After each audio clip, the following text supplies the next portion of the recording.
Most watches suck. No, seriously. If you head to most online vendors, you'll be met with a plethora of timepieces, the vast majority of which offer poor build quality for the money, especially when compared to the best at said price point. I figured today we'd take a look at some of these watches and discuss exactly why that's the case. What makes these watches so bad, and why are people continuing to buy them? By the way, please don't be offended if you own one of the watches that I'll be featuring today. My aim isn't to annoy you. You're welcome to buy what you want, and if you're happy with it, then good for you. My objective is just to show you exactly what you're paying for with these fashion watches, and why next time you should probably consider some alternative options. I just used the phrase fashion watches, and that's for a reason. You'll notice that the majority of these overpriced pieces are branded by fashion houses, such as Armani, Michael Kors, Tommy Hilfiger, Lacoste, Hugo Boss, and many more. While such brands may be responsible for the production of their name brand fragrances, unfortunately, the same cannot be said when it comes to their wristwatches. Indeed, their wristwatches are produced by other contractors, which have large manufacturing facilities in the Far East. A good example is the Fossil Group, which owns Skagen, Relic, and Zodiac, and who manufacture for the likes of Armani Exchange, Diesel, DKNY, Michael Kors, and many more. Most of these fashion brands can trace their roots back to the quartz revolution in the 1970s and 80s. The transition from complicated and carefully crafted mechanical movements using gears and springs to the more simply produced circuitry of battery-powered quartz alternatives helped to reduce manufacturing expenses significantly. Mass production of highly engineered timepieces was no longer a hurdle for new brands to overcome. And so, the fashion watch was born.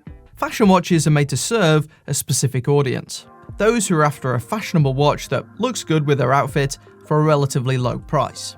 Something they can flash to others to improve their aesthetic. From a product development standpoint, they're designed to be as cheap yet flashy as possible to maximize returns.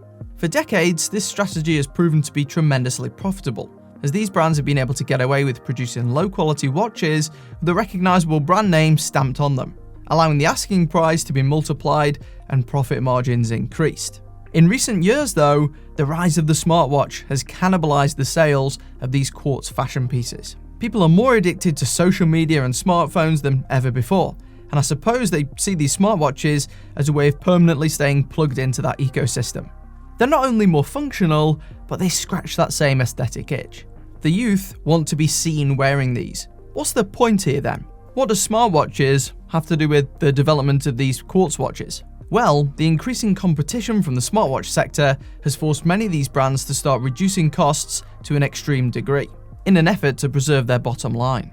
By no means is this speculation. Fossil's last few annual reports and investor presentations, for example, confirm that aggressive cost-cutting across the business is part of their strategy to recover some of the lost revenue to smartwatches, as well as the ongoing pandemic. They're also shifting more resources towards the development of their existing smartwatch lineup. This type of strategy is echoed among similar companies who find themselves in the same boat. All of these reductions mean that the watches themselves are effectively getting even worse, without any corresponding price reduction. This leads me to this pair, two of the finest offerings from Armani Exchange and Tommy Hilfiger respectively. Thanks to Amazon for covering the cost of these so I'm not wasting my own money. The Armani was 80 quid, whilst the Hilfiger was about £75 on Amazon at the time of ordering, and both are retailing for more elsewhere. That includes the black version of the Hilfiger, which is currently retailing for an absurd £160 on Amazon. There are affiliate link below, alongside some alternatives that I'll be mentioning. Let's use these to see where fashion watches are at in 2021, and then suggest some alternative routes for those of you who want to get more for your money. Okay, so both of these do fortunately have stainless steel construction, which is better than the cheaper materials used in most grocery store watches.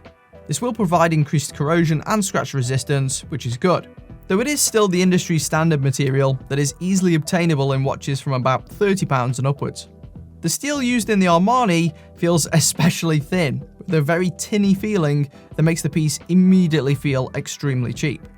The case on the Hilfiger does feel notably better, but crucially, both look very rudimentary. Remember, people are choosing these watches because they look nice or look expensive.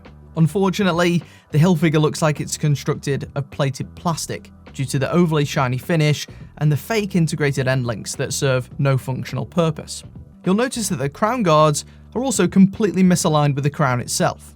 If you're new to watches, these lumps are normally there to flank the crown, deflecting potentially damaging blows that could otherwise ruin it or its connection to the movement within. Here though, the oversized crown is far too high, which looks ugly and inhibits the functionality of the guards simultaneously. This is an obvious sign of sloppy, lazy design. Despite the coin-edged grooves, the bezel is also fixed in place. You can change the strap on the Armani, though the case is equally as basic, and while the crown recesses into a slot between the guards, it's also offset, this time in the opposite direction. At least that one looks like it was a design choice. The default bands on each are woefully inadequate.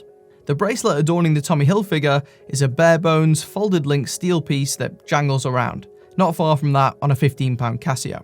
As previously mentioned, you're stuck with this, due to the fake end links. A black genuine leather strap comes fitted to the Armani, which is comparable to some of the watches I've purchased for under a tenner on AliExpress. This will undoubtedly wear in very poorly and start to look shabby in no time. I can't say I'm a fan of either of the dials, where the quality control issues become obvious. I'd say the Hilfiger is the better looking of the two, with a rather nice gunmetal sunburst that catches the light quite well. Though aside from that, it's very basic with boring markers, a generic handset, and a gaudy set of colours adorning the inner retort and second hand, making it look like a kid's watch. I think they went for the whole Rolex Datejust look here, but instead came out with something from Early Learning Centre. Several of the markers are misaligned, though at least the second hand does hit the marks. The Armani Exchange looks much cheaper in my opinion.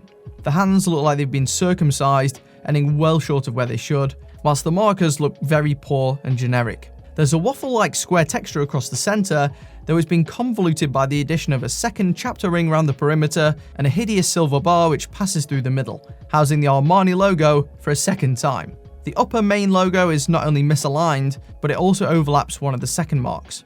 Not a good impression for one of the first things you look at. While these brands may be perceived as offering luxury products in other sectors, their watches use basic, industry-standard materials at best. Even the glass is the basic mineral crystal, rather than the premium scratch-resistant sapphire on other pieces. If you think such nitpicks are too critical, then I'd suggest you just go spend £30 on a Casio, which is a comparable or typically better watch, for a fraction of the price. These days, they tend to look better too. When you consider that the movements powering each of these watches can be obtained for pennies on the dollar, I'd hazard a guess that neither of these Chinese-made fashion watches cost their respective brands more than around £5 to produce and ship in total, especially when economies of scale are considered. The Scametti watches I had made are not far off in terms of quality, and they were very cheap. Trust me. As such, you're spending over 90% of the item cost for distribution and marketing alone, and in some cases, just completely over-the-top packaging. At the current prices, without the brand names and logos, neither of these watches would be drawing in any punters. They're just not good enough. They don't look good, they don't feel good. So which watches are good enough? Let's say you've got about £100 to spend, and you want something that not only looks better and looks more expensive, but is actually better quality too. What should you be looking at? Personally, I generally stick with companies that specialise in producing their watches in-house as the core part of their business. They're experts at it, after all, so it's no surprise that their products are better. Sure, there are plenty of hideous models, I've covered a couple of them before on this channel, but there are plenty that look awesome. Take this Seiko 5 for instance. The case has better finishing than those fashion watches, the dial is nicer with more premium looking hands and indices, whilst within isn't a lackluster quartz movement, rather a more complex entry-level automatic that you can see through the rear of the watch. This means the second hand sweeps along rather than ticking, which I think looks more elegant too. It's also a more modest size, so it doesn't extend past the edges of your wrist, as most of the gigantic, oversized fashion watches do.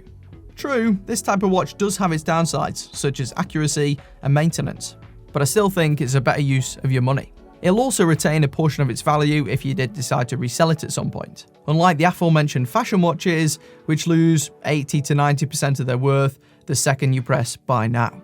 The weird thing is, most non-watch nerds that I speak to tend to think that pieces like that Seiko are far more expensive, that you'd have to be spending, £300, maybe £500 to be able to get a watch like that.